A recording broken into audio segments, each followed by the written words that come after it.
주님의 형상으로 우리의 삶이 변화될 수 있는 귀한 말씀이 되게 하옵소서. 우리 주님의 죽으심을 기억하고 오늘 이 십자가의 죽음의 날이 오히려 승리와 감격의 날인 것을 더 깊이 감사할 수 있는 시간 되게 하옵소서. 예수님의 이름으로 기도합니다. 아멘. 3장까지의 내용을 공부했는데요. 1장은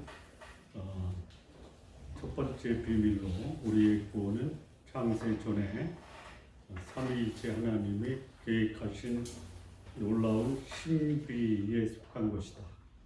그래서 성부께서 선택하시고 성자께서 구속하시고 성령께서 보증한 그 구원의 계획이 1장의 내용입니다.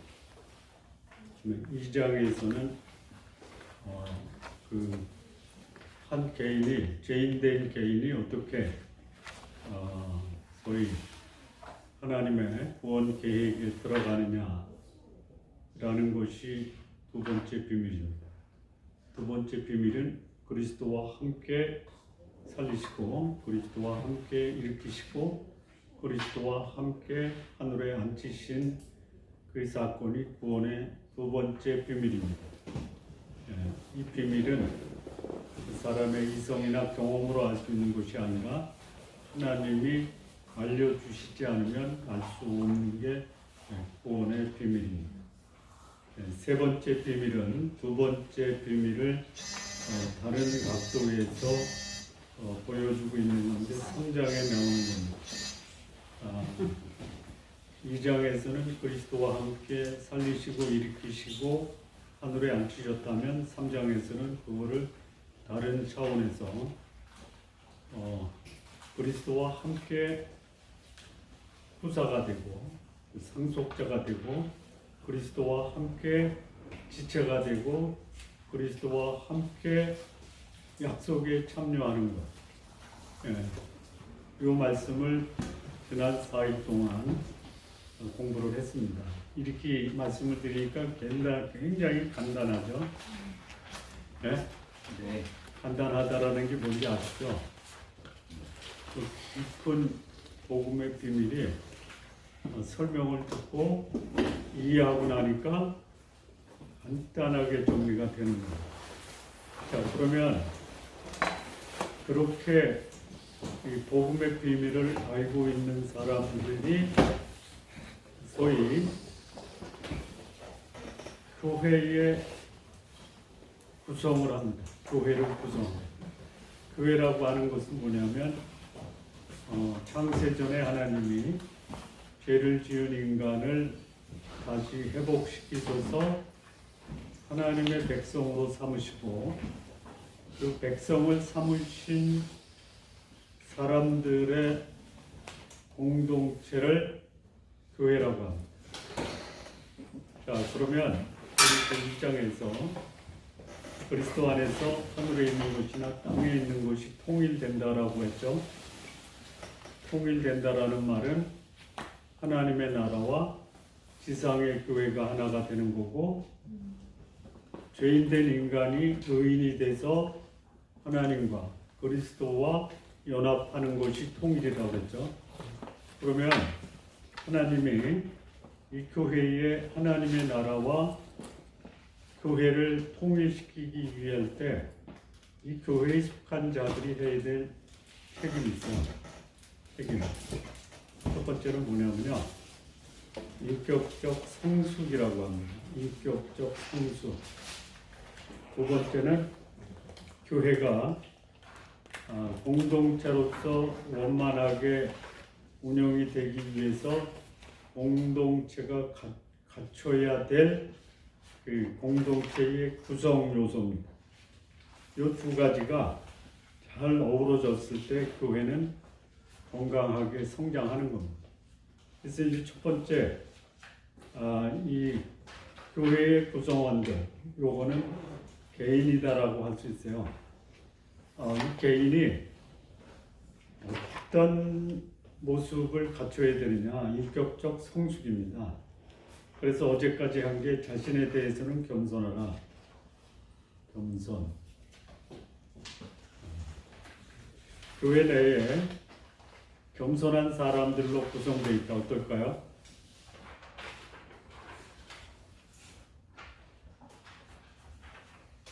놀라운 축복으로 교회가 가득 차겠죠. 교회가 냄새나고 오염되고 부패하는 이유가 뭐예요? 겸손한 사람이 안 보이는 거야. 내가 속해 있는 신앙의 공동체를 건강하게 키우려면 내가 할 일이 뭐예요? 겸손. 이 사단은 어떻게 이 성도들을 유혹하냐면 겸손하면 사람들에게 괴롭힘 당해. 그래서 부추겨요. 뭐라고 부추겨요? 그거 부추기는 데가 있죠. 함부로 너 손 못 대게 해. 누가 너를 괴롭히면 넌 더 괴롭혀. 그게 누구의 전략이에요? 사단의 전략이에요. 하나님 스스로가 겸손하셨어요. 하나님과 동등될 것으로 여기지 아니하시고 도리어 자기를 비워 종의 형체를 가져 사람같이 되었고 죽기까지 복종하셨으니 곧 십자가에 죽으십니다. 그러니까 우리 공동체가, 이 공동체는 하나님이 만드신 공동체가 두 개죠. 가정과 직장이에요. 그러면 이 가정과 직장이 건강하게 성장하고 또 구성원들이 행복하게 하기 위해서 내가 할 일은 뭐냐? 겸손히. 자, 나 자신에 대해서는 겸손하지만 다른 사람에게 대해서는 어떻게 하느냐? 이건 조금 더 많아요. 첫째는 온유입니다. 온유. 다른 사람을 상대할 때 어떻게 대하냐? 온유하게 대하는 거예요. 온유하게 대한다라는 것이 뭐냐? 내가 온유해야 되는데요. 이 온유의 반대가 뭐예요? 승질. 혈기. 수준 높은 말로 혈기. 조금 수준 낮은 말로는 승질. 발끈. 성질머리. 또 다른 거는 뭐냐면요. 럭비공이라고 그랬죠. 럭비공. 어디로 튈지 모르는 두 가지. 생명체는 개구리고 무생명체는 럭비공이죠. 딱 떨어지면 어디로 튈지 모르잖아요. 이게 온유하지 않은 거예요. 내가 온유해야 돼요. 내가. 사람들이 나를 봤을 때 저 사람의 말이나 행동이 어디로 갈지 알아. 그래서 저 사람을 보면 굉장히 안정돼요. 그러니까 사람들에게 안정돼 보이는 사람이 어떤 사람이에요? 온유한 사람이에요.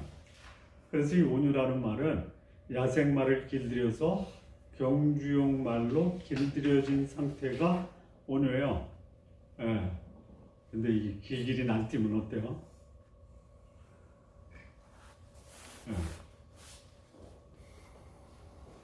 자, 그 다음에 세 번째, 다른 사람에 대해서 우리가 갖춰야 될 인격적 성숙은 뭐냐면 오래 참는 겁니다. 오래 참는 거. 이 오래 참는다라는 것은 뭐냐면 대상이 사람이에요. 환경적 참음도 있지만 사람에 대해서 참는 게 환경에 대해서 참는 것보다 더 어렵죠. 사람을 참는 건데 이게 이제 잘못된 대상에 대해서 보복하는 것을 유보하는 게 오래 참는 거예요. 그래서 이 오래 참음을 다른 말로 말하면 세 가지 뜻이 있는데요. 첫째는 뭐냐? 견디는 거예요. 두 번째는 버티는 거예요. 세 번째는요, 기다리는 거예요. 이게 오래 참음이에요. 자, 우리의 인간관계가 깨지는 게 가장 큰 원인은 발끈하는 거죠. 발끈 안 하고 사는 사람 있어요? 이상한 사람이에요. 발끈하세요. 그런데 이게 시간이 갈수록 잘 다듬어진다라는 말은 들은 거예요. 두 번째는 뭐냐면 참기가 어려운 거예요. 참다 뭐예요? 참다 뭐 한다고 그래요? 폭발한다고. 폭발이 뭐예요? 온유하지 못한 거예요. 예. 그런데 그냥 이를 악물고 버티는 게 오래 참는 게 아니에요. 거기에 뭐가 있냐면요. 기다림이 있고 기대감이 있어서 오래 참는 거예요. 자, 포기하면 기다려요? 오래 참아요? 참아요. 예. 기대감이 있고 그래서 기다리니까 오래 참는 거예요. 오래 참음을 다른 말로 또 뭐라고 하냐면요.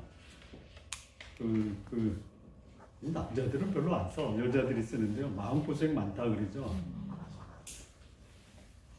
또 다른 말로 뭐라고 해요? 마음을 다른 말로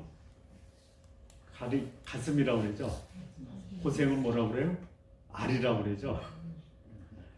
예. 오래 참는다라는 것은 마음고생이고 가슴알이에요. 그게 뭐예요?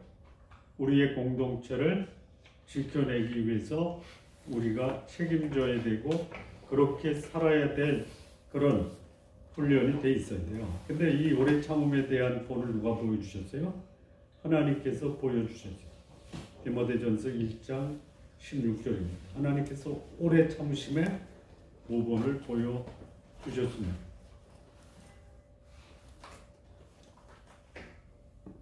1절 오래 참으심을 보이사 후에 주를 믿어 영생 얻는 자들에게 본이 되게 하려 하심이니. 예수 믿는 사람은요, 그 자기 소위 성질 죽이지 않고 소위 그 인격을 훈련하지 않으면 차라리 신앙생활 조금 유보했다가 다듬어진 다음에 하는 것도 괜찮아요. 자, 그 다음에 이제 여기 뭐가 나오는, 다른 사람에 대해서 용납하는 게 나와요. 이게 뭐 겸손도 어렵고 온유도 어렵고 오래 참음도 어렵고 용납도 어렵죠. 용납이 뭐예요? 우리는 사람을 어떻게 하려고 그래요? 바꾸려고 그러죠. 바꿔줘요? 네? 바꿔줘요? 이런 분이 있어요. 이미 바뀌어진 사람이 있어요. 내가 바꾸려고 하기 전에 바뀌어진 사람이 있어요. 그런 분들 되세요? 예. 네. 근데 바꾸려고 하는데 바꿨잖아. 그럼 어떻게 해야 돼요? 안 바뀌어주니까 어떻게 해야 돼요? 내가 낮추고 내가 온유하고 내가 오래 참아야 돼. 이게 하나님의 사람이에요. 용남은 있는 그대로 받아들이는 거예요. 예. 그러니까 인간관계가 나빠지는 이유가 뭐냐면 안 바뀌어지는 사람을 억지로 바꾸려고 하는 거예요. 자, 예수님이 로마서 15장 7절인데요. 이러므로 그리스도께서 우리를 받아, 이게 용남이에요. 하나님께 영광을 돌리세요. 내가 하나님께 영광을 돌리는 삶을 살겠습니다 하면 바꿀 수 없는 사람을 그대로 받으세요. 그러면 하나님이 바꾸세요. 자, 이 상대방을 받아주면요, 언젠가는 변화가 되는데요. 상대방을 변화시키려고 하면 나만 고생해요.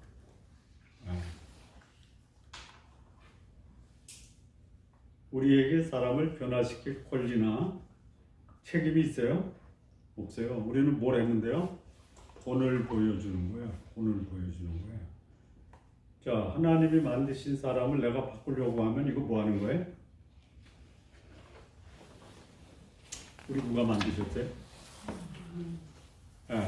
근데 그게 죄로 오염돼서 변질됐을 뿐이지, 나는 하나님의 형상대로 지음 받았는데 하나님의 형상대로 지음 받은 사람을 내가 막 또 고치려고 그래. 이거 뭐 하는 거예요? 아니 저기 어제도 얘기했지만 모나리자 눈썹이 없다 갖다 그리면 뭐 하는 거예요? 뭐 하는 거예요?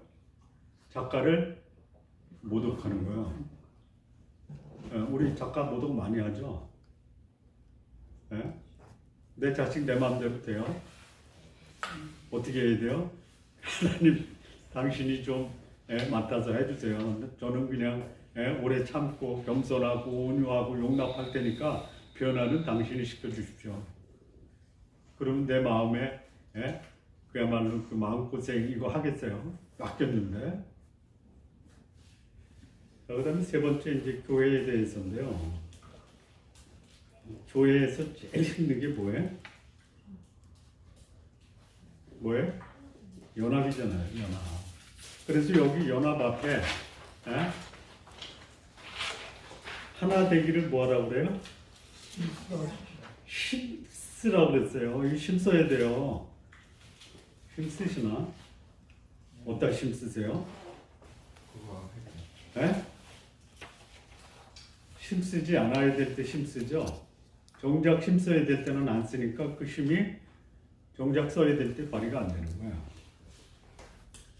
자, 여기 뭐라 힘써 지키라. 성령, 그러니까 평안에 매는 줄로 성령이 하나 되게 하신 것을 지키는 거야. 근데 그 근거가 4절, 5절, 6절에 나오는 게 근거인데요. 몸이 하나여 성령도 한 분이 이와 같이 너희 부르심의 한 소망 안에서 불렀다. 주도 한 분이요 믿음도 하나요 세례도 하나님도 한 분이시니 이게 이제 우리가 하나가 되는 근거예요. 이게 이제 여러분 교재에 정리된 게 있는데요. 교회 연합의 근거 그리고 과정인데 이게 이제 근거는 여기 다 하나예요. 근데 이걸 가지고 우리가 뭘 볼 수 있냐면요. 교회가 하나 되는데 어떤 과정이 필요하냐. 과거에는 이게 있어야 돼요. 이 과거의 믿음으로 예수 그리스도를 구주로 받아들여서 예수님과 연합하는 세례가 있어야 돼요. 그래서 우리의 뿌리가 견고해져야 돼요. 그럼 오늘 현재는 어떻게 해야 되느냐? 성령의 인도함을 받고 부르심의 소망을 붙들고 우리의 몸이 성장하는 소위 공동체가 성장하는 것을 경험할 수 있어야 돼요. 이게 우리의 소망이 돼야 돼요. 그럼 미래는 어떻게 되느냐? 하나님의 거룩한 보좌 앞에서 영원토록 찬양과 경배를 하는 하나님의 백성들로 하나님이 우리를 천국으로 인도하신다라는 거예요. 이게 이제 소위 우리 연합의 근거인데요. 여기 제가 조금 놓친 게 하나가 있는데 뭐냐. 하나님이 이렇게 하셨어요. 우리는 어떻게 해야 돼요? 하나가 되기 위해서? 힘써 지켜야죠. 어떻게 하는 게 힘써 지키는 거예요? 연합은 누구와 누구예요? 나와 나, 나와 너, 나와 하나님이죠. 그러면 나와 나에서 하나가 되기 위해서 내가 할 일이 뭐예요? 겸손하는 거예요. 거드름 피우고 교만한 사람이 공동체에 있으면요, 그 공동체 온전하지가 않아요. 그리고 너와 나 사이에서 뭐가 있어야 돼요? 온유하고 오래 참고 용납하는 게 있어야 돼요. 그러니까 이런 게 있을 때 가정도 견고하고 신앙의 공동체도 견고한 거예요. 어디서 봐야 돼요? 우리 집안과 우리 교회에서 봐야 돼요. 그게 지켜지는 가정은 행복하고 그게 지켜지는 교회는 건강하고 성숙하고 행복한 거예요.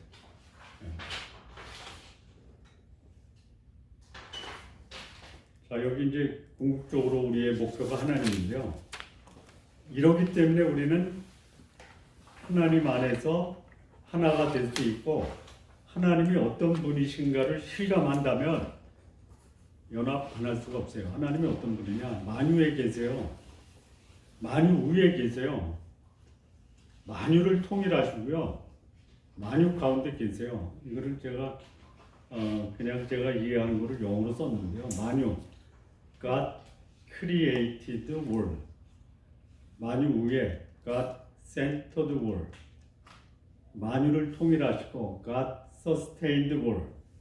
만유 가운데 God filled the world. 그러니까 우리가 믿는 하나님이 이런 하나님이라면 이 하나님이 우리의 공동체, 우리의 가정을 그분 중심으로 돌아가게 하면 어떻게 돼요? 하나가 됩니다. 왜 우리 가정이나 교회가 하나가 안 돼요? 우리의 중심이 누구예요? 누구요? 김기열 목사가 되면 안 됩니다. 네? 저도 하나가 되는데 일조를 할 뿐이지 제가 중심이 되면 안 돼요. 제가 이끌어 가도 안 돼요. 제가 붙들려고 해도 안 되고요. 네?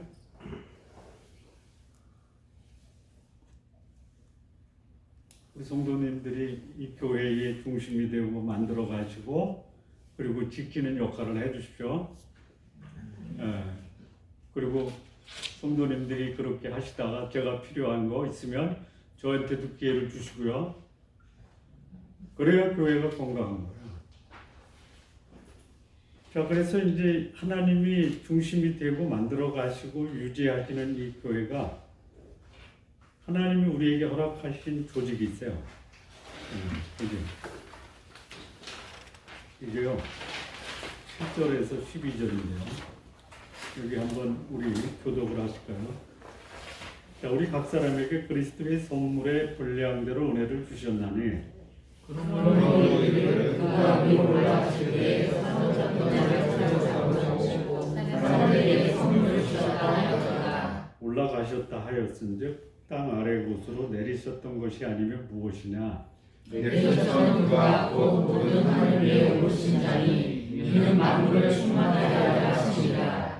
그가 혹은 사도로 혹은 선지자로 혹은 복음 전하는 자로 혹은 목사와 교사로 주셨으니 이는 성도를 온전케 하여 봉사의 일을 하게 하며 그리스도의 몸을 세우려 하시니라. 여기 설명을 필요로 하는 게 있는데요. 그러므로 그가 위로 올라가실 때에 사로잡힌 자를 사로잡고 선물을 주셨다. 올라가셨다 하였으니 땅 안의 곳으로 내리셨던 것이 아니면 무엇이냐? 내리셨던 그가 곧 모든 하늘 위에 오르신 자니 이는 만물을 충만케 하려 하심을. 이 설명이 필요하죠? 예? 예. 자, 그가 위로 가실 때에 사로잡힌 자를 사로잡았다가 뭐예요? 사로잡힌 자가 누구한테 사로잡혔어요? 예수님이 이 땅에 오셨다가 올라가실 때 뭐 하셨어요? 죄와 율법과 세상으로부터 사람들을 구원하셨죠? 누구로부터? 죄와 허물 사단으로부터. 그러니까 사로잡힌 자를 사로잡았다. 사단에게 사로잡힌 자를 예수님이 사로잡은 거예요. 언제요? 그분이 승천하실 때. 물론 이때는 이미 예수의 십자가에서 모든 죄값을 다 치러주고 그를 믿는 자를 예수님의 하나님의 자녀로 삼으신 게 이게 사로잡혔던 자를 다시 회복시키셨다. 이게 구속이에요. 예. 그리고 그들에게 뭘 줬어요? 선물이 뭐예요? 교회 공동체의 건강한 성숙을 위한 은사와 직분을 주신 게 선물이에요. 예. 그래서 올라가셨다 한 것은 뭐예요? 땅에 내려오셨다 이거예요. 내려오셨기 때문에 올라가신 거예요. 이 땅에 내려오신 이유는 뭐냐면 그분이 하나님으로 이 땅의 인간의 죄를 해결하기 위해서 내려오셨다가 그 역할을, 그 임무를 마치시고 올라가신 거예요. 그래서 내리셨던 그가 올라가신 거예요. 올라가셔서 뭐 하세요? 만물을 충만케 하십니다. 만물을 다 온전하게 하는 그 사역을 예수님이 올라가셔서 하는데요. 올라가서 누구를 통해서 하시고 계세요? 교회예요, 교회. 1장 21절 말씀 기억나요? 교회는 그의 몸이니 만물 안에서 만물을 충만케 하시는 자의 충만이라고 말씀했죠. 예. 근데 그 만물을 충만케 하는 자의 충만이 뭐예요? 1장 23절인가요?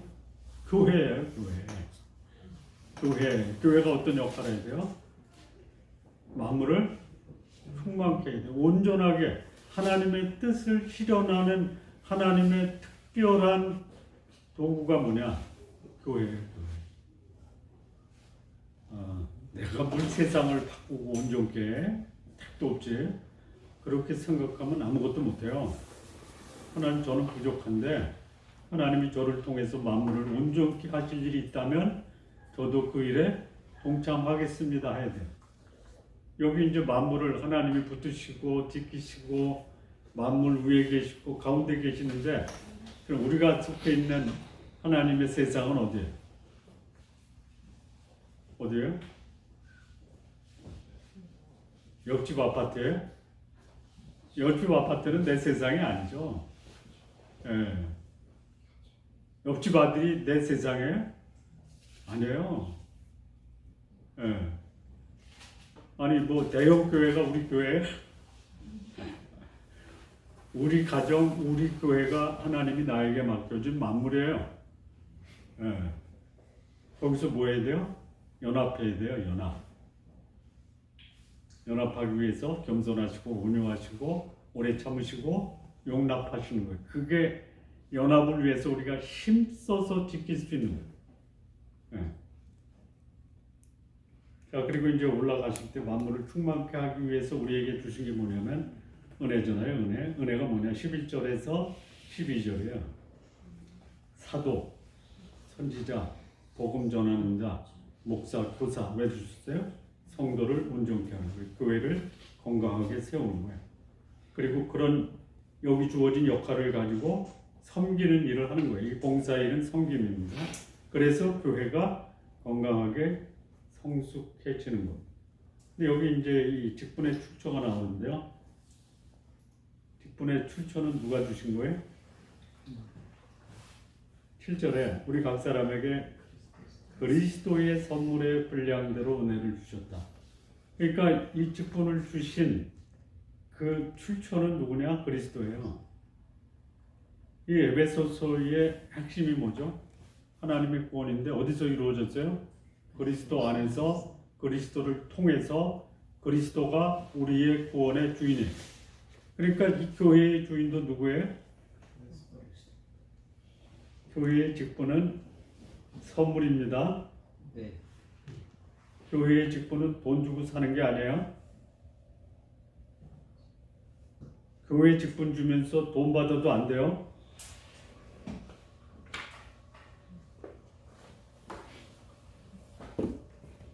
자, 그런데 이 직분의 성격이 있어요.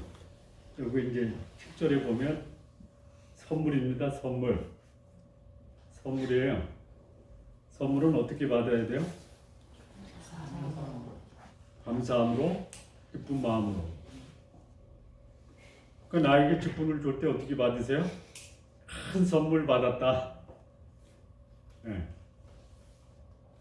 은혜의 분량이에요. 은혜는 뭐예요? 선물하고 조금 달라요. 선물은 기분 좋은데요. 은혜는 송구스러운 거예요. 왜 그래요? 받을 자격이 없는데 그냥 너무 큰 걸 주니까 어때요? 그러니까 이 선물 받을 때는 기쁜 마음으로 받지만 은혜를 받을 때는 송구스러운 마음으로 받아야 돼요. 하나님 저에게 이런 웬 큰 은혜를 주시나요? 은혜의 뜻이 받을 자격이 없는 자에게 거저 주시는 호의예요. 호의. 네, 이게 직분이에요. 그러니까 우리가 직분을 받을 때 저도 주세요 이렇게 하면 안 돼요. 아니 저 같은 자에게 어찌 그런 큰 은혜를 베푸십니까? 라고 해야 돼요. 장로님 불러주는 게 좋아요? 형제님 불러주는 게 좋아요? 네? 장로님 불러주는 게 좋죠? 네. 네. 그 어느 선교단체에서는요 모든 구성원들의 호칭이 형제와 자매예요. 심지어 그래서 형제교회라고 됐잖아요. 브레드린 철치. 거기는 목사 이런 게 없고 장로 이런 게 없어요. 형제예요, 형제. 근데 그 형제들이 말씀 전하면요 신학 공부하고 그래요. 그래도 형제예요. 네. 그 다음에 또 하나는 여기 이제 로마서 12장 3절에 이 은사에 대한 성격 중에 믿음의 분량대로예요. 저 사람 하는 게 너무 부럽다. 그래서 나도 그 일을 해야 되겠다가 아닙니다. 하나님이 나에게 마음에 감동을 주는 거예요. 그리고 그것을 감당할 수 있는 믿음도 주세요. 그래서 하는 거예요. 그 다음에 이 직분을 받을 대상은 누구예요? 우리 각 사람이에요. 소위 예수 믿고 구원받은 모든 사람은 교회 안에서 다 필요한 존재다. 직분의 목적이 뭐예요? 하나님이 계획하신 만물을 충만케 하는 거예요. 다시 말하면 하나님이 교회를 통해서 이 세상을 향한 하나님의 계획을 완성시키는데 그 완성시킬 목적으로 하나님이 교회의 직분자들을 세우세요. 물론 이 직분자를 주는 게 또 있어요. 12절에 그거거든요. 12절에 성도를 온전케 하고 봉사의 일을 하게 하며 그리스도의 몸을 세우는데요. 이렇게 이제 소위 성도를 온전케 하고 봉사의 일을 하고 그 그리스도의 몸을 세우는 더 궁극적인 목적이 뭐냐? 하나님이 만드신 이 천지 만물에 대한 하나님의 계획을 완성시키는 역할을 하는 거예요. 우리가 직장 그만두면 상당히 뭐라 그럴까요? 삶이 좀 위축되잖아요. 왜 그래요? 할 일이 없어졌다. 있어요. 우리가 건강하게 살려면요, 하나님이 나에게 이 땅에 맡기신 것에 소위 내 생명 다하는 날까지 하는 사람은 살만 나는 인생을 살 수 있어요. 자, 그 다음에 이제 직분의 종류인데요. 여기는 이게 이제 모든 소위 예수님 믿고 구원받은 모든 성도들이 갖는 게 아니에요. 대표적인 직분만 나온 거예요. 자, 교회라는 이제 한 유기체를 봤을 때 이 사도가 있어요. 사도. 사도는 12사도도 있지만요. 사도의 근본적인 정의는 뭐냐면 하나님이 보내신 자라는 거예요. 그런데 이 12사도가 이제 교회에서 한 중요한 역할이 뭐냐면 교회를 세운 자였어요. 교회를 세우는 역할을. 그래서 이게 교회의 뼈대를 세운다. 또는 교회의 뼈대가 사도다. 그래서 우리 몸으로 보면 이 사도는 뭐냐면 척추예요. 척추. 뼈. 골격. 그 다음에 선지자는 하나님과 성도 사이에 메시지를 전달하는 자로서 우리 몸으로 보면 이 머리의 생각을 몸으로 보내잖아요. 뭐라고 그래요? 신경이라고 해요. 신경. 근데 복음 전하는 자는 뭐냐면요, 불신자에게 복음을 전해서 그를 교회의 지체가 되게 하는 자. 먹어야지 건강할 거 아니에요. 예? 교회를 살찌우는 게 성도들이 구원받는 자가 늘어나는. 그래서 이 복음 전하는 우리 몸에 비유하면 이거는 소화계다. 소화계통. 근데 목사와 교사는 뭐 하는 거냐? 성도들을 성숙시키는 자예요. 그래서 성도들에게 좋은 양식을 제공하고 소위 성도들을 거룩하게 유지시키는 역할을 하는 게 뭐냐? 목사와 교사예요. 그래서 이거는 소위 말하는 순환계. 피예요, 피. 예. 그리고 이것이 연합됐을 때에 몸이 건강하게 세워집니다. 예.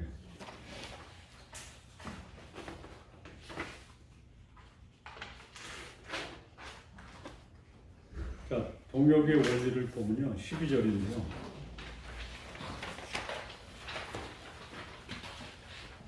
아까도 말씀드렸다시피 이렇게 이제 이 직분을 주신 이유가 첫째는 성도를 온전케 한다. 온전한 사람을 온전케 한다고 그러면은 온전한 사람이 온전케 되려고 그래요. 그런데요, 교회 공동체에 온전한 사람이 있어요? 없죠. 온전하지 못한 이유가 뭐예요? 상처받고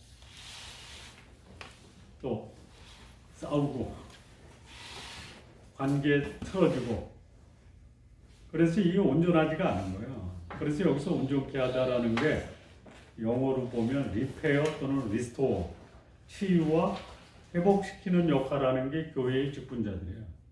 그거 볼 수 있어야 돼요. 아프면 어디 가요? 병원에 가잖아요. 그 다음에 봉사일을 한다. 이 봉사일을 하는 게 은사를 발휘해서 자기의 역할을 충실하게 감당하는 게 봉사일이에요. 근데 이 봉사일이요, 어떤 단어로 쓰여지냐면 영어에 미니얼 서비스라고 해요. 아주 사소한 일이에요. 이 집사의 의미가 디큰이라고 하는데요. 이 디큰이라는 뜻이 뭐냐면 먼지 떠는 사람이에요.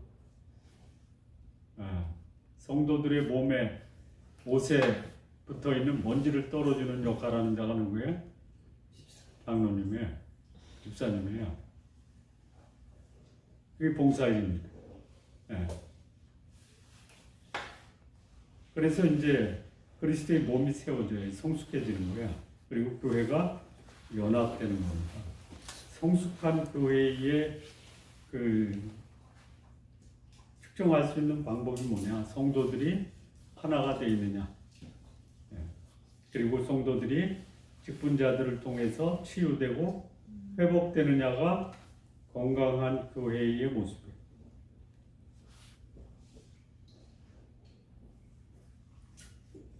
자, 13절부터 16절 말씀 같이 보겠습니다.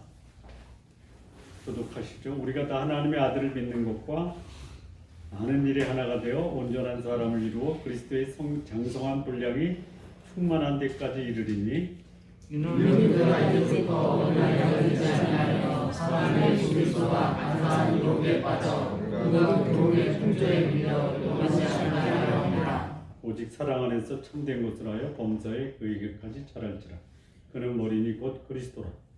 그에게서 온 몸이 하나를 통하여 몸을 만들어 연결되고 연락하고 상지의 의량으로 역사하여 몸을 찾아내며 사랑 안에서 스스로 세우느니라. 이것은 이제 소위 교회의 성숙을 위해서 이 교회가 존재하는 목적이라고도 할 수 있는데요. 교회가 건강하게 성장하려면요, 믿음의 일치가 있어야 되고 말씀의 연합이 있어야 돼요. 자, 개인 그리스도인이 성숙하려면 방법적인 면에서는 뭐냐면요, 그 구성원들이 연합이 돼야 돼요. 믿음에 있어서 연합을 해야 돼요. 그러면 이 믿음의 내용이 뭐예요? 하나님의 구원 계획에 대한 진리예요. 그래서 성부 하나님이 우리를 구원하신 목적이 뭐예요? 부르심의 소망을 이루기 위한 거예요. 부르심의 소망이 뭐예요? 거룩함과 영적 분별력이에요.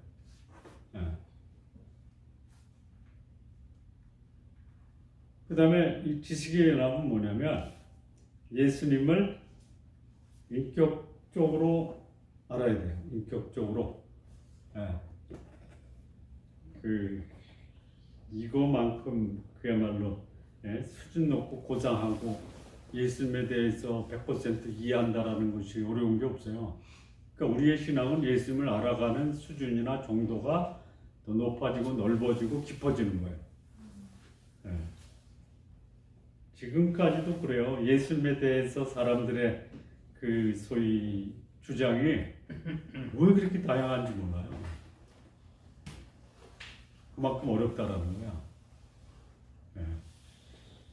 그러면 예수님을 가장 잘할 수 있는 방법이 뭐예요? 1번 공부, 2번 경험, 3번 성경. 뭐예요? 성경이야. 성경. 근데 공부 많이 한 사람들이 예수님을 왜곡하잖아. 경험한 사람들이 경험 안으로 예수님을 국한시키죠. 예수님을 가장 잘할 수 있는 비결은 성경이다. 그들이 경험한 게 성경적이면 오케이. 그런데 그들이 알고 있는 예수님이 전부가 아니다. 그 성숙의 목표가 뭐예요? 또 그리스도예요. 여기 이제 그리스도의 장성한 분량이 충만한 데까지 이루는데, 그리스도의 장성한 분량이 충만한 데 이른 사람을 뭐라고 그래요? 온전한 사람이라고 해요. 온전한 사람. 그러니까 그 사람의 모습에서 누구를 봐야지 그게 예수 믿는 사람이다라고 평가를 받냐면 그리스도를 봐야 돼요.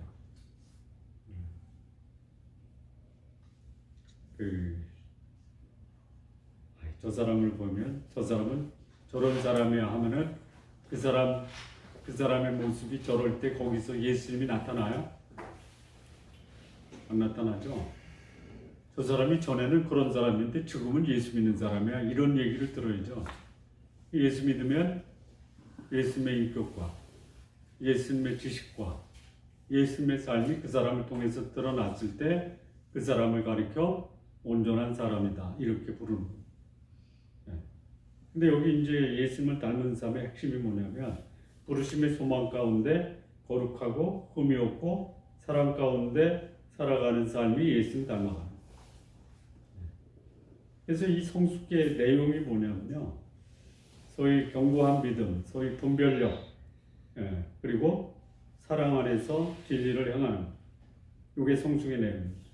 그 사람 성숙하다, 말씀으로 무장되어 있다, 그의 삶이 사랑 안에서 행한다. 어떤 면에서 말씀을 잘 몰라도요, 사랑을 보면 저 사람 말씀 안에 살고 있다라고 얘기 들을 수 있어요. 왜 그래요? 사랑은 뭐의 완성이에요? 율법의 완성이에요. 뭐 옛날에 할머니들 학문이 없어도 사랑하면 박사학위 받은 손녀들 그 앞에 와서 무릎 꿇고 절하잖아.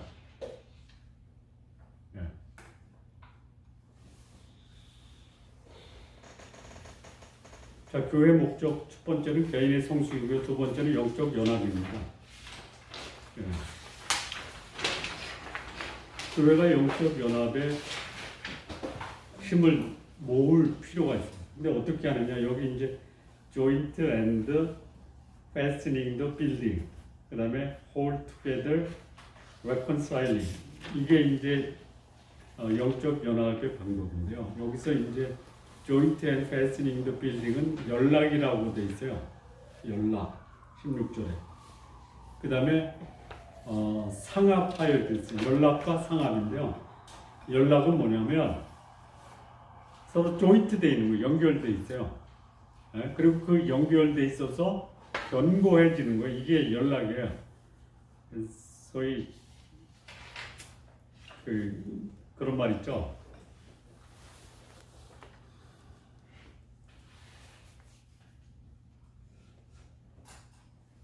우리 사이에 저 바다가 있어.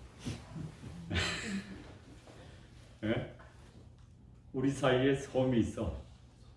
근데 그 섬에 가고 싶어야 돼요. 이게 연락이에요. 그러니까 저 바다가 없었으면 거기 뭐 나오지? 연락선이 없었다면 연락이라는 게 유기적 결합이라고 하는 거예요. 유기적 결합. 우리는 소위 외로운 섬이 아니고 섬을 다리로 연결돼서 유기적으로 그 소위 교제할 수 있는 그런 공동체가 교회예요. 이게 영적 연합이에요. 근데 그 영적 연합을 돕는 분이 누구냐? 성령이에요. 성령 안에서 하나 되는 거예요. 그 영적인 연합을 하려면요, 상대방이 내 안에 있는 뭐를 봐야 돼요? 성령. 보여요? 당신을 보면 당신 안에 역사하는 성령님이 보이십니다. 그렇게 한번 말씀을 좀 건네보시죠. 건네보시게도. 네.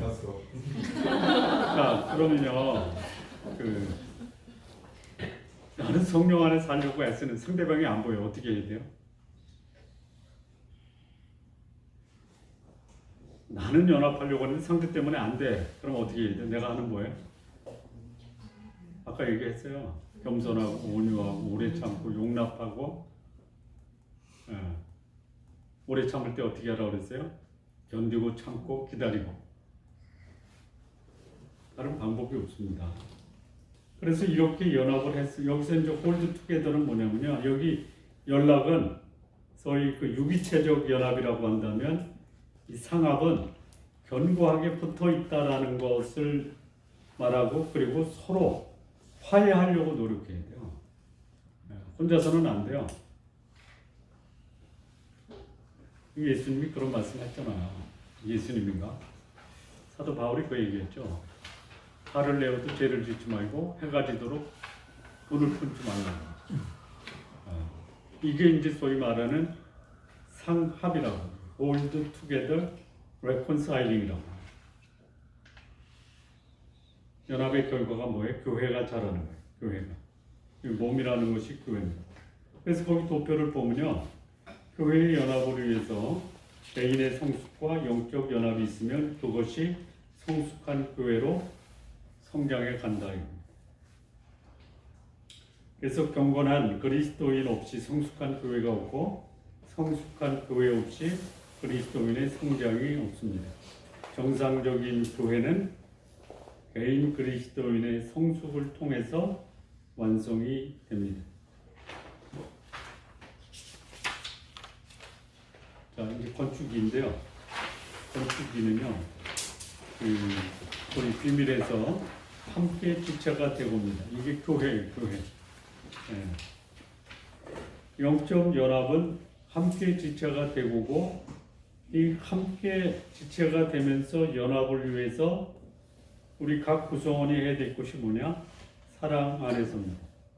자, 사랑의 특징이 뭐예요? 고린도전서 13장의 사랑의 특징 첫 번째 뭐죠? 오래 참는 거. 마지막은 뭐죠? 견디는 거예요. 그래서 이 사랑의 특징은 오래 참고 견디는 거예요. 근데 거기 뭐가 있어요? 바라는 게 있어요. 바라는 게. 근데 여기서 이 사랑의 이 존재 저 특징이 뭐냐면요. 희생과 양보입니다. 희생과 양보. 예수님이 보여주신 거예요. 자, 이제 4장 17절에서 5장 2절 세 사람을 입으라가 이제 건축인데요. 먼저 자신을 건축하고요. 그 다음에 두 번째 교회를 건축하고요. 그러면 구원이 완성됩니다.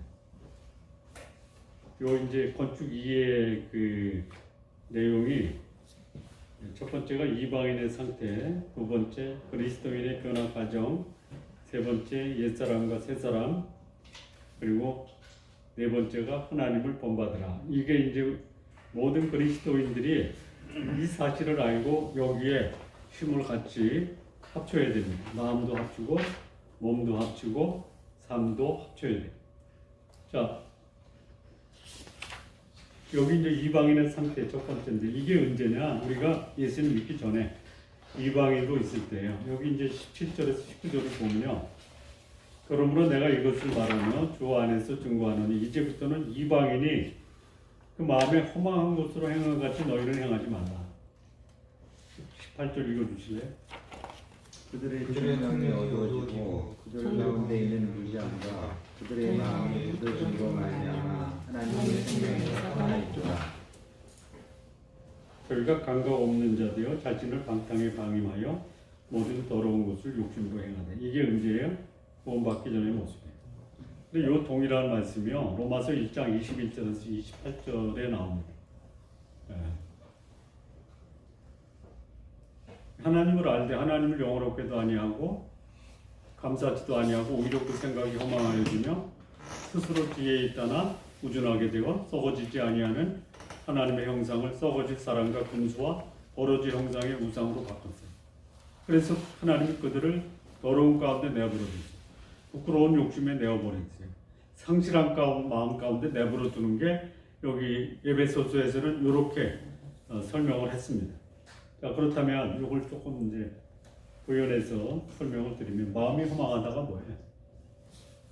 요거를 이제 소위 우리가 수준 낮은 사람들이 쓰는 게 있죠. 골이 빈 사람이라고 그랬잖아요. 골이 빈 뭐 생각? 골이 빈 사람들이 머리에 뭐 든 게 있어요? 있어요.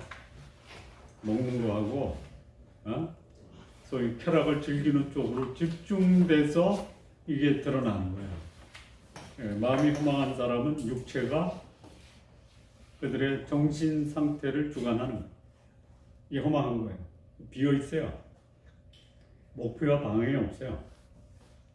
예. 어느 현대 문예 평론가가 현대 문학을 진단을 했는데 뭐라고 그랬냐면 현대 문화는 그야말로 현대인의 구미에 맞게끔 글도 쓰고 예술 활동을 하는데 수단과 방법은 개발됐지만 목표와 목적은 상실했다 이런 말을 해요. 예? 그래서 그거예요. 아, 내가 좋으면 좋은 거야. 예. 총명이 어두워졌다. 이 마땅히 알아야 될 이해력을 상실한 거예요. 그러니까 미련한 마음이 어두워졌어요. 예.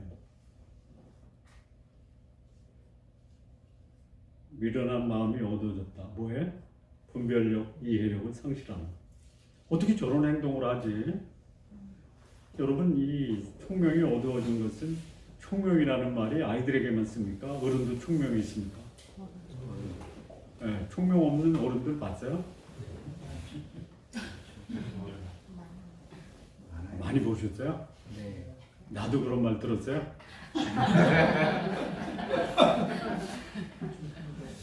너무 잘했어. 정치인들이 제일 그런 것 같아요. 어? 정치인들이 제일 그런 것 같아요. 아, 그렇구나. 정치인들.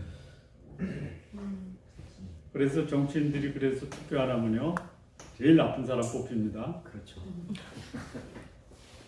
그 다음에 이방인의 상태 세 번째 무죄의 무지. 예. 이게 무슨 소리냐면요. 책 한 권 읽지도 않고 아는 체 하는 거 있죠. 예? 혹시 책을 읽어서 지식은 있는데요. 그거를 삶에 적용해서 사람들에게 유익을 줄 수 있는 기회는 없어요. 노벨상 수상을 해도 복음을 모르는 사람들이 있어요. 그 다음에 마음이 굳어졌어요. 마음이 굳어졌다라는 말을 다른 말로 뭐라고 해요? 고집이라고 해요. 고집. 이 무식한 사람들이 자기 고집이 대단하죠. 그리고 자기를 무시하면 어떻게 해요? 화를 내. 조금 수준 높은 말로 성질 부려요.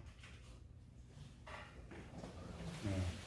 그쪽이 강팍하다는 건 무슨 뜻일까요? 강박하다, 굳어졌다 똑같은 말이에요. 네.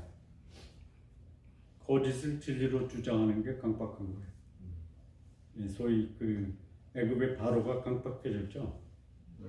안 들어요. 그냥 아주 그냥 뺀질뺀질하게 굳어져가지고. 그러니까 거기 진리가 심어져도 새들이 와서 먹어버리잖아요. 이제 이런 굳어진 사람들의 특징 중에 하나가 뭐냐면 나는 유식해, 지혜로워 이렇게. 그다음에 하나님의 생명에서 떠나 있어요. 무슨 말이에요? 우준하고 어리석은 자가 됐는데요. 어떤 사람이 우준하고 어리석은 자예요? 그 마음에 이르기를 하나님이 없다. 하나님 없이도 살 수 있다. 하나님 없이도 살 수 있죠. 있어요. 그렇게 살아가잖아요. 하나님을 믿으면서도 하나님 없이 사는 사람들이 있잖아요. 어떻게 살아요? 어떻게 살아요? 하나님 없이 살아가는 게 어떤 거예요? 네? 문제가 생기면 하나님께 기도하고 상의하는 사람은 하나님과 함께 사는 사람인데 문제가 생기면 여기저기 찾아다니는 거예요. 도와줘요? 그래서 여러 사람한테 도움을 구하다가 안 도와주니까 그때 가서 뭐해? 기도나 할까? 네, 기도나 하십시오. 처음부터. 그 다음에 감각 없는 자가 됐어요. 네, 19절에 감각 없는 자 되어. 감각 없다가 뭐해?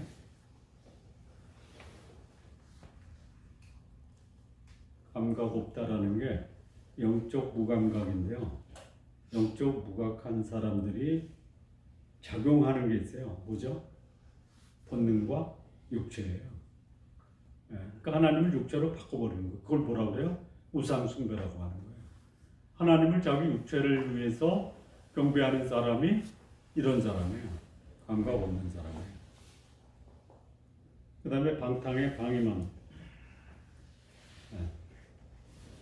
방탕에 방임한다라는 것이 뭐냐? 삶의 원칙과 기준이 없어요. 그러니까 삶의 원칙과 기준 없는 사람은 그 기준이 뭐냐? 자기 욕망의 기준이에요. 그게 뭐예요? 방탕이에요. 8번째, 모든 더러운 것을 욕심으로 행한다.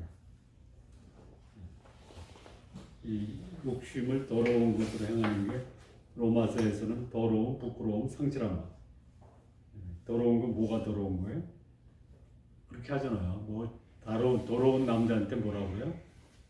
더러운 놈이라고 하고, 더러운 여자한테는 뭐라고 그래요?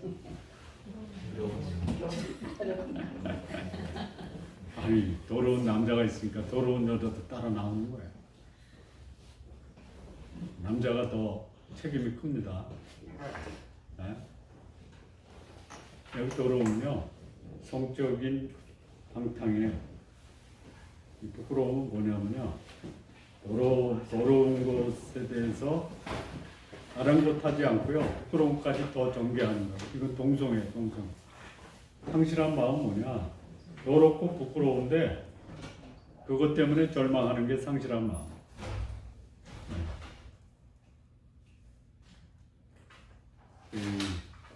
20세기 최고 미국의 지성이라고 불리우는 분이 있는데요.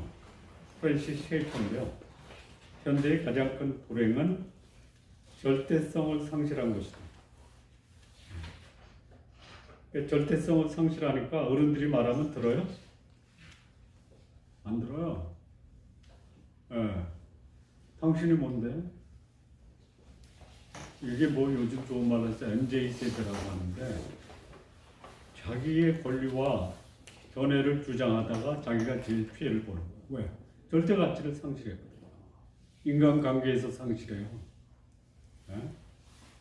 사회 조직체에서 질서와 그 기준을 전혀 따르지 않아. 내가 좋으면 좋은 거고 내가 나쁘면 다 나쁜 거예요. 이게 뭐예요? 예수 믿지 않는 사람들이 살아가는 8가지 모습. 근데 이런 사람들이요, 예수님을 믿어. 예? 여기 이제 20절에서 24절 말씀을 좀 보면요. 볼까요? 같이 읽겠습니다. 고독입니다. 오직 너희는 그리스도를 이같이 배우지 아니하였느냐. 진리를 주장하는 것 같이 너희가 바요에게서 듣고 또한 그 안에서 가르침받았을 텐데 너희는 유혹의 욕심을 따라 썩어져가는 구습을 쫓는 옛사람을 벗어버리고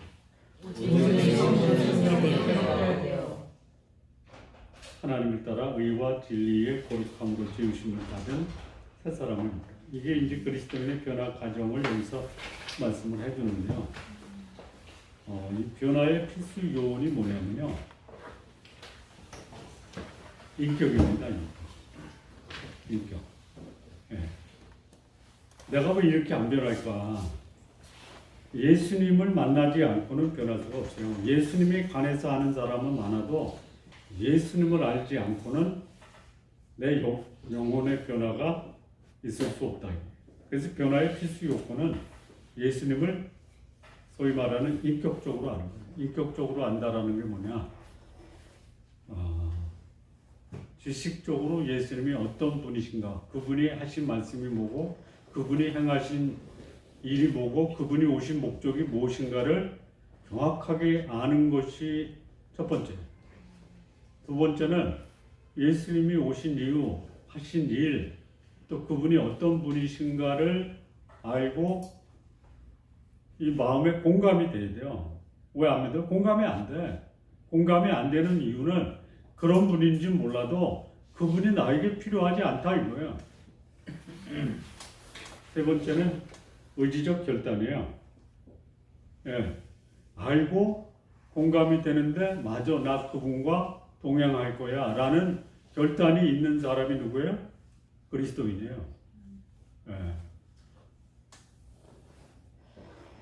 그러면 이 그리스도를 배움으로 변화가 나타나는데, 그 변화가 나타나는 모습이 어떤 모습이냐면요, 여기 이제 그리스도를 배우지 않냐, 이 진리가 그리스도 안에 있어요.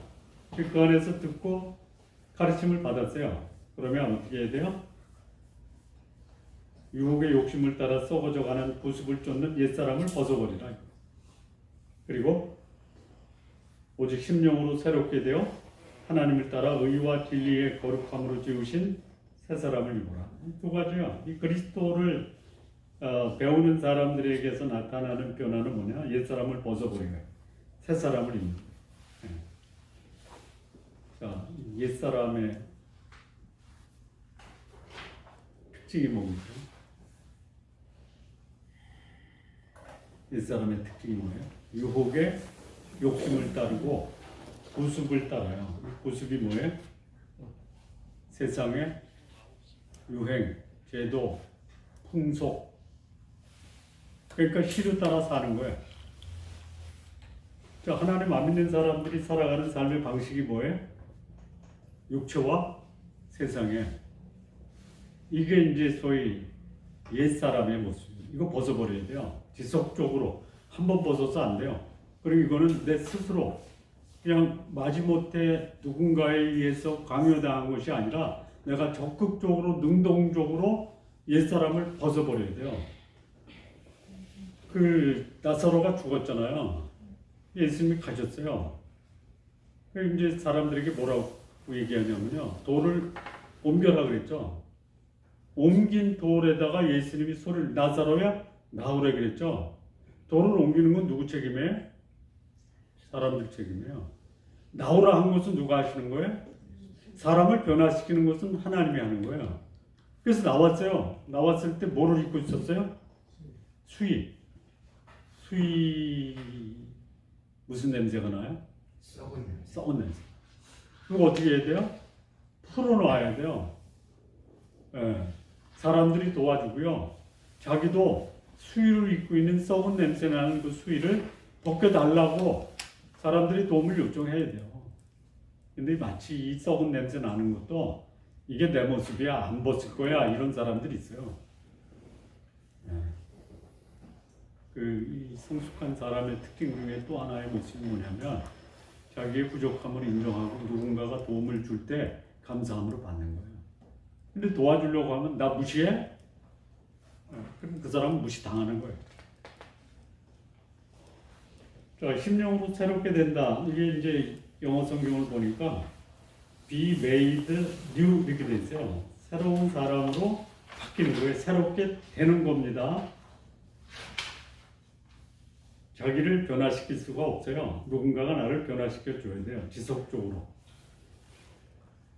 자, 여기 심령이 뭐냐면 마음이에요. 마음. 마음을 바꾸려면 어떻게 해요? 마음을 바꾸려면 어떻게 해요? 나 마음 바꿀 거야. 그냥 이런 물고 다짐하면 바뀌어져요? 새롭게 새롭게 다지고 그 결혼한 분들 얘기 들어보니까 저도 했지만 난 그거 해본 적 없어요. 와이프한테 각서 써본 적이 없어요.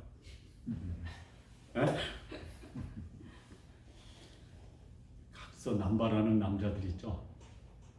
왜 그래요? 이를 악물고 결단해서 각서 쓰잖아요. 마음대로 돼요? 안 써봐서 모르겠는데. 안 돼. 근데 마음대로 될 수 있어요. 어떻게 하면 돼요? 여기 내 마음에 든 게 없으면요. 이거 뭐 그냥 흔들리는 갈대처럼 결단한 것을 책임 못 져요. 그러면 이 마음이 그릇 아니에요. 그릇. 여기 그릇에 담아야 돼요. 내가 결단하고 행동하는 것을 내 마음이 붙들어 줘야 돼요. 여기다 뭘 심어야 돼요? 거룩한 말씀 집어넣어야 돼요. 깨끗한 말씀 집어넣어야 돼요. 거룩한 교제로 거룩한 경험을 해야 돼요. 그게 심령으로 새로워지는 거예요.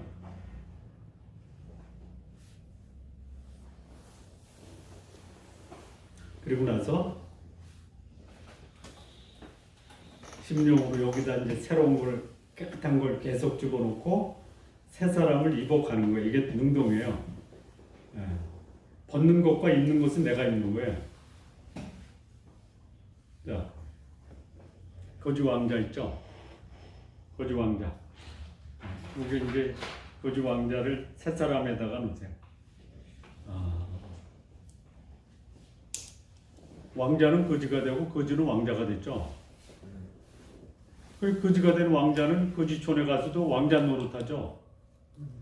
예? 근데 왕자가 된 거지는 왕궁에 들어와서 왕자 방에 있어도 거지같이 행동을 해. 왕이 인정을 했어요. 넌 전에 거지였지만 왕자다. 어떻게 살아야 돼요? 왕자처럼 살아야 돼요. 누가 사는 거예요? 왕이 그렇게 너 왕자야. 왕자처럼 살아. 안 살아줘요. 왜? 살 의지가 없어. 에? 너 하나님의 자녀야. 아들이야. 그럼 어떻게 살아야 돼요?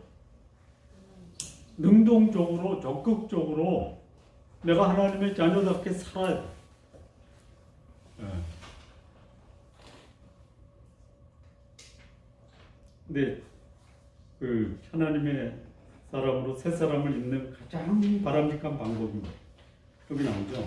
하나님을 따라 의와 진리의 거룩함으로 지으심을 받았어요. 예. 거룩하게 살아야 돼요. 의와 진리를 따라서 거룩함으로 살아야 돼요. 이거 내가 살아야 돼요.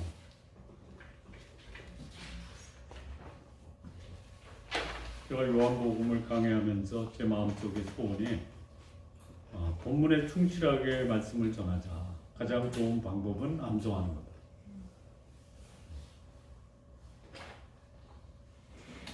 그러면 문제가 있을 때 문제를 묵상하면 괴로운데요.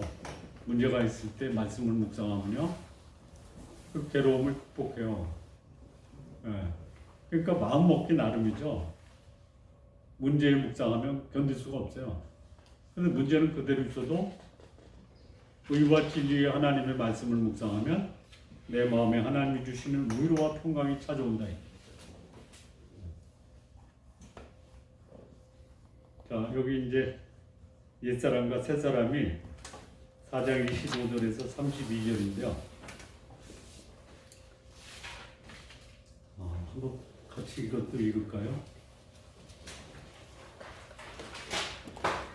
뭐요? 뭐 있어요? 4장 25절에서 32절. 그런데 거짓을 버리고 각각 그 이익과 더불어 참된 것을 말하라. 이는 우리가 지쳐야 됩니다. 오늘 내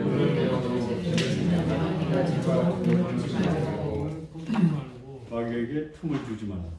의지하는 자는 아직 의지하지 말고 돌이켜 가난한 자에게 구제할 수 있도록 수고하여 선하게 하라. 무릇 더러운 말은 너희 입 밖에도 내지 말고 오직 덕을 세우는 데 소용되는 대로 선한 말을 하여 듣는 자들에게 은혜를 끼치게 하라. 하나님의 성령을 심하지 하지 말라. 하나님의 성령을 아버지의 말씀을 받았느니라. 너희는 모든 악독과 노함과 분냄과 떠드는 것과 비방하는 것을 모든 악의와 함께 버리고 서로 친절하게 하며 사랑하며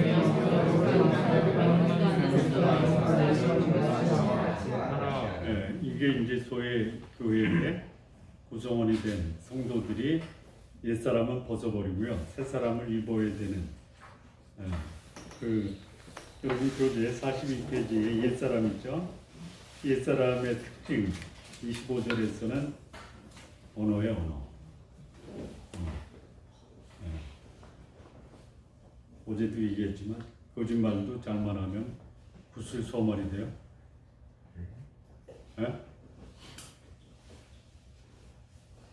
거짓말도 잘하면 뭐가 있어요? 그것처럼 소위 옛사람의 모습을 지니고 있으면서 합리화시키는 것이 없어요. 거짓말 하지 마세요. 버리라고 그랬어요. 거짓의 반대가 뭐죠? 진리의 진리. 이 거짓말을 하면요 얽매입니다. 진리를 말하면 자유로워요. 그러면 왜 거짓말을 하지 말고 진리를 말해야 되느냐? 우리가 하나님의 몸이기 때문에. 여기 이제 참된 것을 말하라. 이는 우리가 서로 지체가 되는 거예요. 예를 들어서요, 몸에 손톱에 가시가 박혔어요. 몸이 다 아프죠? 빼야 돼 이거. 예? 성도 중에 한 사람이 거짓말하면요 혼자 고통당하는 게 아니에요. 전체가 고통당하는 거예요. 예. 이 지체 의식이 특히 중요한 거예요. 그 다음에 26절, 27절은 분이에요. 분. 예, 분. 시도 때도 없이 화내는 게 분이에요. 이 분을 내면요, 이 분 자체는 죄가 아닙니다. 예? 근데 분을 내서 죄를 지으면 안 돼요. 해가 지도록 분을 품어서도 안 되고요. 자, 분은 왜 분을 내죠? 예?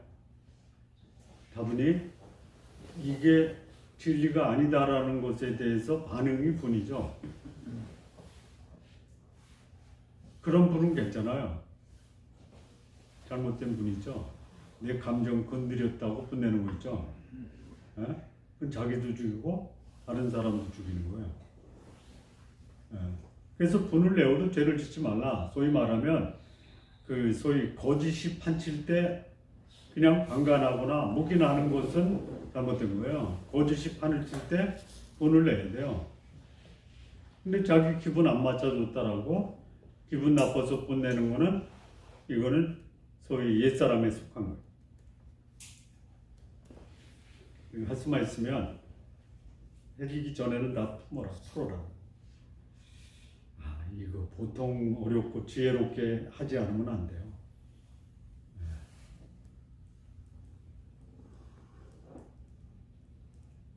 이게 제대로 안 될 때 소위 성숙한 사람이 할 수 있는 게 뭐예요?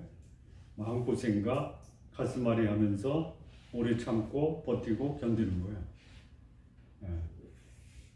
이렇게 얘기하는 분들이 있어요. 해가 지도록 분을 품지 말라. 분을 안 품는데요. 그렇다고 시도 때도 없이 화나는 사람을 그대로 품어라. 가시 품어라 이거죠. 어떻게 해야 돼요? 오래 참고 견뎌야 돼요. 변화될 것을 기대하면서. 이게 어려운 거예요. 그래서 근데 왜 이렇게 해야 되느냐? 분을 내면 누가 틈을 타요? 27절에 마귀야. 화내는 사람은요, 첫째 자기를 잃어버려요. 둘째는 하나님도 잊어버려요. 말씀도 잊어버려요.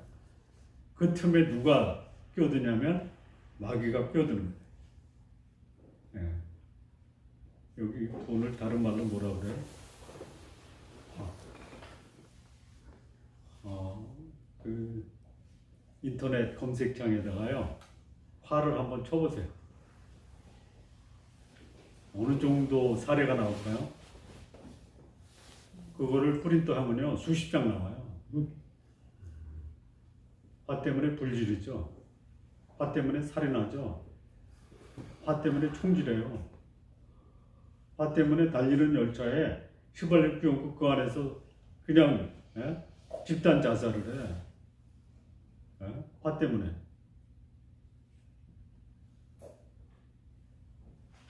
왜 그래요? 화 속에 마귀가 틈을 타는 거예요. 절제해야 됩니다. 세 사람은 절제를 해요. 분노를 다스려요. 그 다음에 28절에 도적질이에요. 도적질. 이게 옛사람이에요. 습관적으로 남의 집에 가서 물건 가져오는 사람이죠. 얼굴이 그런 얘기를 했어요. 제가 가지고 있는 옛사람의 모습이 남의 집에 가면 뭐 하나 들고 오는 겁니다. 그렇게 안 하겠다라고 갔는데 갔다 오면 하나 들고 온 거예요. 그래서 이거를 자기 신앙의 선배한테 고백을 하고, 야, 이거 어떻게 해야 됩니까? 그래서 답을 가르쳐 줬어요. 28절 보세요. 도적질을 하는 자는 도적질은 하지 말고 돌이켜 그 반대로 뭐예요? 가난한 자들에게 구제해서 자기 손으로 선한 일을 수고하라. 자, 도적질의 반대는 뭐냐? 도적질 안 하는 게 아니고요. 자기가 선한 목적으로 수고해서 버는 것을 가지고 가난한 자를 도와주는 거예요. 도적질의 반대는 구제예요. 이게 세 사람이에요. 세 사람은 나누고 베풀고 또 선행하는데 즐거워하는 거예요. 그 다음에 이제 29절에는 뭐냐면요. 더러운 말. 입 밖에도 내지 말고 덕을 세우는데 소용되는 대로 선한 말을 해서 은혜를 주지. 옛사람은요. 이 말이 더러워. 더럽다라는 말이 어떤 말이에요? 더럽다라는 말은요. 소위 사람을 죽이는 말. 네, 상처 주는 말. 전혀 가치가 없는 말. 네, 사람의 그 삶에 소위 오염과 부패를 주는 말이 더러운 말.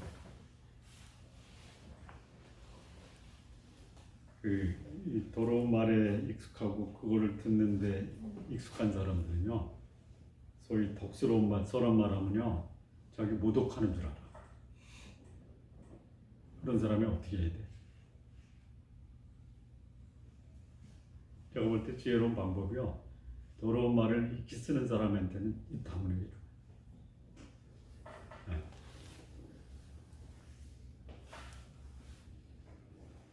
어떤 친구가 하도 욕을 많이 해서 제가 그런 말을 했어요. 진짜 친한 친구는 허물없이 욕도 할 수 있어야 된다 그랬어요. 그랬더니 나 모독하는 거야. 그래.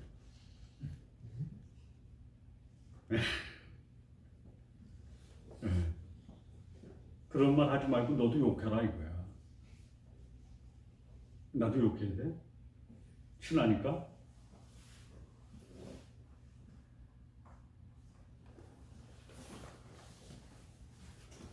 자, 그 다음에 이제 옛사람은요, 성령을 근심케 합니다. 성령을 근심케 하는 게 뭐예요? 죄 짓는 거예요. 성령은 거룩한 영이에요. 그런데 더러운 일 하고, 그러니까 소위 거짓말하고, 감정 조절 못하고, 도적질하고, 더러운 말 하면 성령이 근심하는 거예요. 그러면 새 사람은 어떻게 해요? 성령을 기쁘게 해요. 성령을 기쁘게 하는 게 뭐예요? 내가 성령의 인치심을 받았다라는 것을 드러내는데 뭐냐? 거룩하게 사는 거예요. 네. 자, 그 다음에 이제 31절, 32절에 그 옛사람, 모든 악독, 도함, 돈내, 떠드는 것, 비방하는 것, 모든 악의와 함께 버리고, 이게 이제 옛사람이에요. 악독, 평화를 깨고, 도함, 사람에게 저주하고, 분내는 것, 발끈 폭발하고, 떠드는 것, 시끄럽게 자기 주장하고, 해방, 친구를 나쁘게 말하는 것. 여기 옛사람들이에요. 그러면 새 사람은 뭐냐? 여기 이제 친절하게 한다, 인자하게 하는 거예요. 불쌍히 여긴다, 공의히 여기는 거예요. 용서하는 거예요. 그래서 인자함과 공의함과 용서함이 새 사람이에요. 근데 이렇게 하는 사람이 어떤 사람이냐? 하나님이 그리스도 안에서 용서하심을 경험한 사람들만 할 수 있는.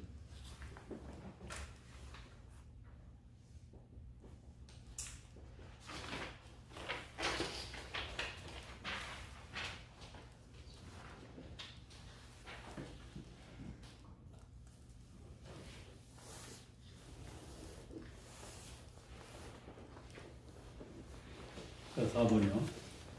하나님이 본받는 자, 하나님이 본받는 자. 5장 1절 2절 교독하겠습니다. 그러므로 사랑을 입은 자녀같이 너희는 하나님을 본받는 자가 되고 그리스도께서 너희를 사랑하신 것 같이 너희도 성 가운데 성하라. 그는 우리를 위하여 자신을 버리사 우리의 원천과 중국으로 하나님께 이르시느니라. 하나님을 본받는 자의 특징이 뭡니까? 1절 2절에 반복되는 단어가 뭐가 나오죠? 사랑이에요. 하나님을 본받는 자는 사랑을 먼저 받아야 돼요. 네. 그래서 사랑을 받았기 때문에 우리도 사랑할 수 있고 사랑 가운데 행동할 수 있어요. 그러니까 사랑을 받지 않으면 사랑할 수 없어요. 사랑을 받지 못한 사람들의 특징이 뭐예요?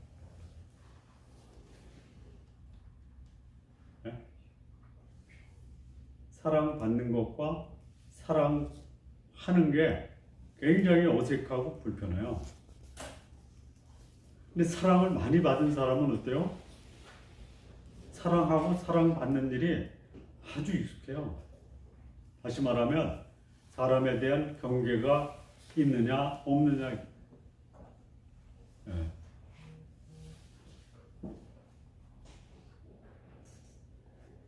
사랑하는 사람들을 만나면요, 함께 있으면 행복하죠. 자, 사랑의 반대가 뭐예요? 미움이에요? 미울 수 있어요. 근데 그게 나타나는 모습이 뭐냐면요, 비난, 정죄예요.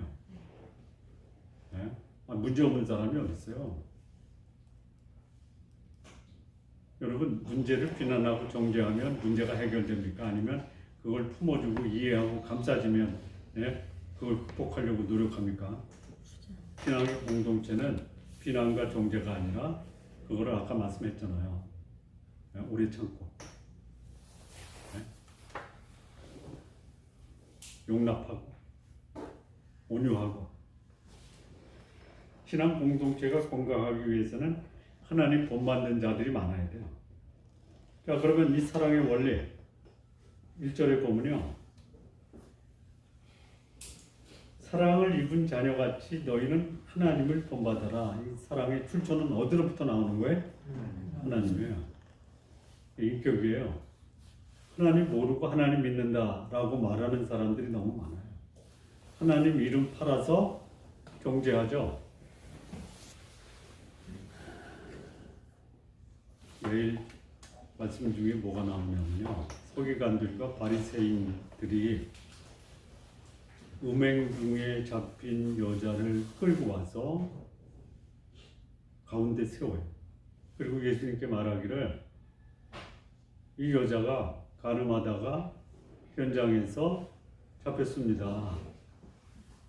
모세는 율법에 이러한 여자를 돌로 치라 명하였는데 선생은 어떻게 하시겠습니까? 이렇게 나와요. 말씀을 이용해서 비난과 정죄하는 사람이 있어요. 말씀을 이용해서 예수님처럼 너를 정죄한 자들이 어딨냐? 주여 없나이다. 나도 너를 정죄하지 아니하노니 가서 다시는 죄를 범하지 마라. 이게 새사람과 옛사람이에요. 사람을 변화시키는 것은 처벌과 비난과 정죄가 아니라 이해와 용납과 수용하는.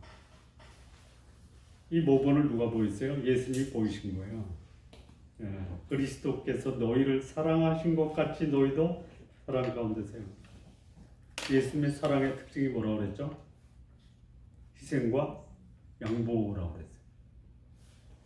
그랬어요. 사랑의 행위가 뭐예요? 여기 보면은 자신을 버렸어요. 주장한 게 아니라 버렸어요. 양보하신 거예요. 그리고 자신을 향기로운 제물과 생축으로 드렸어요. 희생이에요.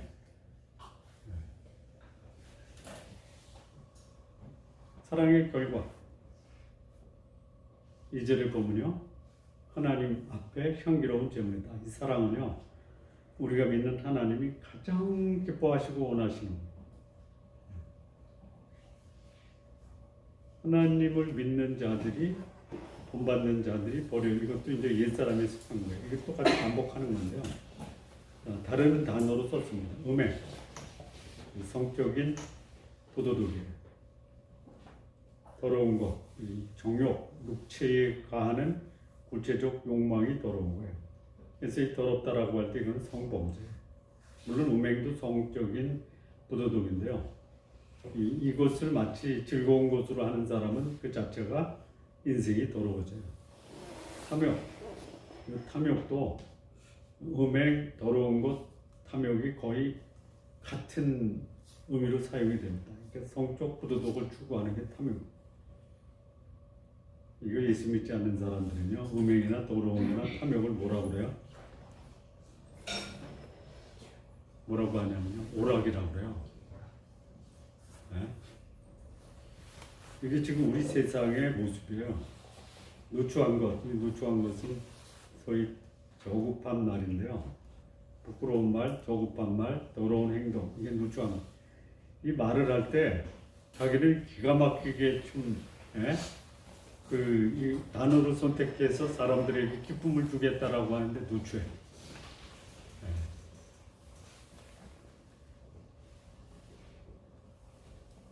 어리석은 말. 어리석은 말이요, 전혀 그 말에 경건함이 없는 게 어리석은 거예요. 그러니까 어리석은 말을 하는 사람들이 어떤 사람이냐? 소위 술 취한 사람들이 하는 실용의 말, 조잡한 농담, 상처 주는 것. 헛된 말, 이건 속임수. 그래서 하나님을 본받는 자는요, 거의 몇 가지 특징이 있어요. 이거 극복하면요, 거룩한 사람이에요. 성적인 순결이에요. 그리고 언어의 순결이에요. 성적인 순결과 언어의 순결을 가진 사람은요, 하나님 닮은 사람이에요. 이게 지키는 게요, 소위 불신앙에 속하고 옛사람에 속한 사람이 이거를 극복하려면요, 차라리 그래요. 알론이 죽겠다, 이게.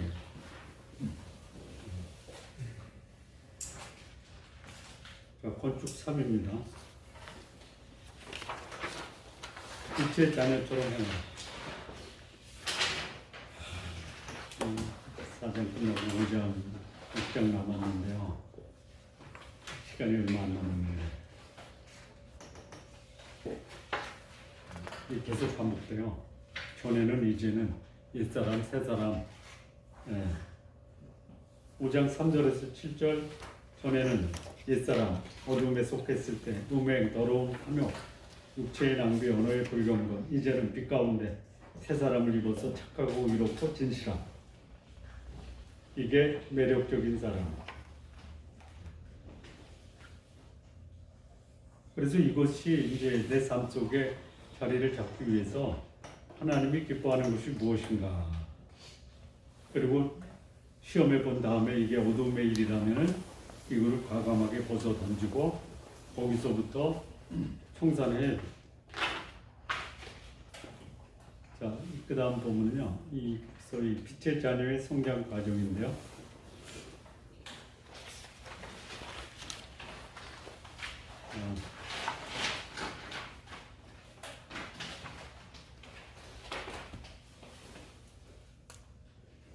그 빛의 자녀의 성장 과정을요, 8절부터 14절까지 보시죠. 8절. 너희가 전에는 어두움이더니 이제는 주 안에서 빛이라. 빛의 자녀처럼 행하라. 빛의 자녀는 착함과 어두움과 같은 자녀이니라. 주께 기쁘시게 할 것이 무엇인가 시험하여보라. 너희는 어둠에 참여하지 말고 이어 청하라. 저희의 은밀히 행하는 것들은 말하기도 부끄러움이라. 그러나 모든 것을 시험하며 드러나니 날마다 어찌자. 그러므로 이르시기를 잠자는 자여 깨어서 죽은 자들 가운데서 일어나라.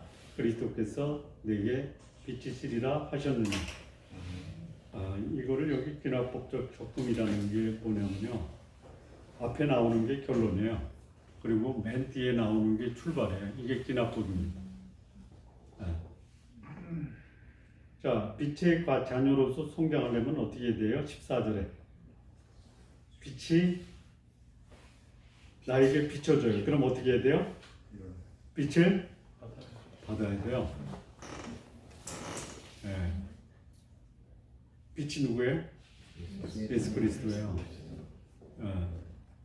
나는 세상의 빛이다. 나를 따르는 자는 어둠에 다지지 아니하고 내가 곧 생명의 빛이다. 이렇게 말씀하시는 예수님이에요. 요한복음 8장 12절 말씀. 그럼 두 번째 13절은 뭐냐면요, 빛의 책명을 받음으로 폭로돼야 돼요. 내가 내 속에 빛을 받으면요, 내 속에 뭐가 드러나요? 어둠이 드러나요. 그래서 그 어둠이 드러났을 때 내가 그 어둠으로 인해서 내 속에 갈등을 느껴야 되는 게 11절이에요. 11절을 보면 너희는 열매 없는 어두운 일에 참여하지 말고 도리어 책망하라. 네.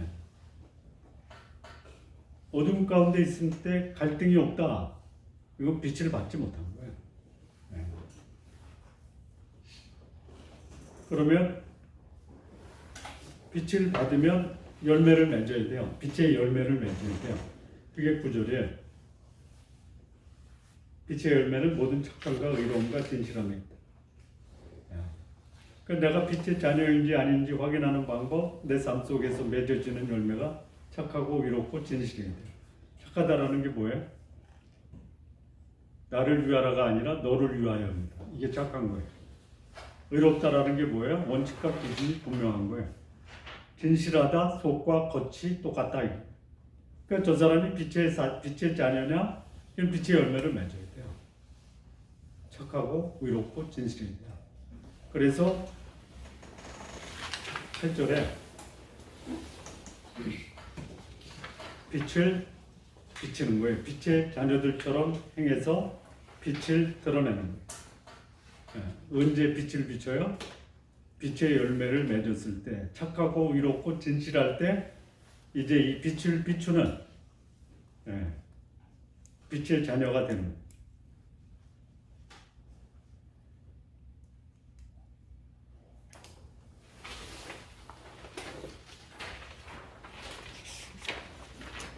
인생에 나타난 빛의 자녀. 시간 다 됐네요.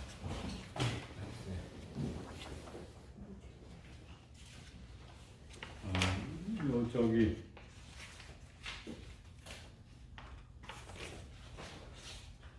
성령 충만의 이유, 성령 충만의 방법, 성령 충만의 결과가 나오는데요. 그거는 건너뛰고 여기 이제 도표 있죠. 술 취함과 성령 충만의 공통점과 차이점이 있어요. 자, 술 취한 사람과 성령 충만한 사람의 공통점이 뭐예요? 네? 노래 불러요. 그리고요, 용감해져요. 네? 그리고 기분이 좋아요. 근데 반대가 뭐예요? 술 취한 사람은 더러워져요. 성령 충만한 사람은 깨끗해져요. 술 취한 사람은 분별력을 잃어버려요. 성령 충만한 사람은 분별력이 상승해요.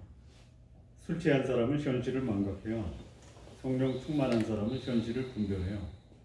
술 취한 사람은 자기를 파괴해요. 성령 충만한 사람은 자기 승리해요. 그리고 술 취한 사람은 노래는 부르는데 그게 뭐예요? 신세 타령이에요.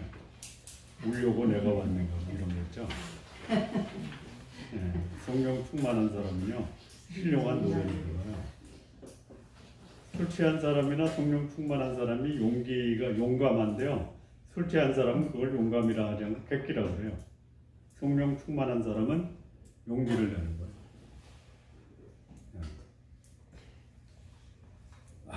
언제 저기 시간 내가지고 나머지 학습하자. 날짜를 정해주세요. 정해서 저한테 알려주세요. 네.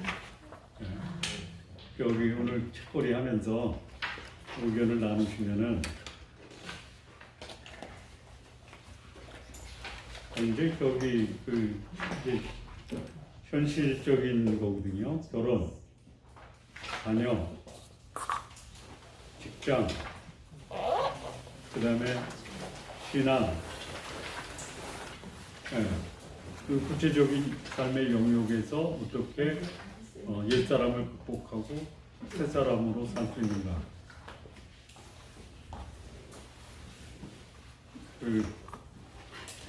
토론해가지고 의견을 모아가지고 주일날 오후에 할 수도 있어요. 그게 제일 나을 수 있어요. 점심 먹고. 자, 오늘 여기까지 하고요.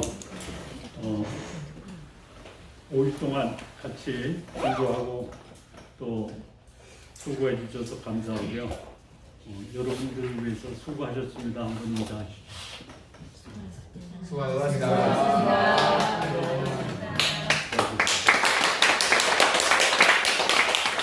기도하겠습니다. 하나님 아버지 감사합니다. 우리가 예수님으로 인해서 구원받고 하나님의 자녀가 되고 신앙의 공동체에서 우리로 인해서 참 삶이 바뀌고 또 하나님을 알고 또 이 구원의 감격과 기쁨을 누리는 자들이 늘어날 수 있도록 역사하옵소서. 우리의 모습에서 옛사람을 벗어버리고 새사람을 입는 거룩한 삶이 우리 가운데 자리 잡게 하옵소서. 예수님의 이름으로 기도합니다. 아멘.